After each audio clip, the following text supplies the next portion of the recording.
দাওয়াতাদ দাঈ ইযা দাআন ফালইস্তাজীবু লি ওয়াল ইউমিনু বি লাআল্লাহুম ইয়ারশুদুন। রব্বুল আলামিন বলেন, নবী হে, আমার বান্দারা যখন তোমাকে জিজ্ঞেস করে আমি কোথায়, তুমি বলে দাও ইন্নী করিব, আমি কাছে। আল্লাহু আকবার, তিনি কাছে।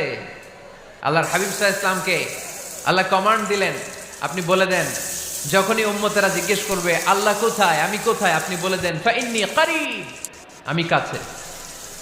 আরেক জায়গায় আল্লাহ ব্যবহার করলেন আকরাব, কাছে না। করিব মানে কাছে, আর আকরাব মানে সবচাইতে কাছে। The closest one, the most closest one, সবচাইতে কাছে। ওয়া নাহনু আকরাবু ইলাইহি মিন হাবলিল ওয়ারিদ। তোমার পেছনে যে স্পাইনাল কর্ড, শির দ্বারা, ব্যাকবোন, মেরুদণ্ড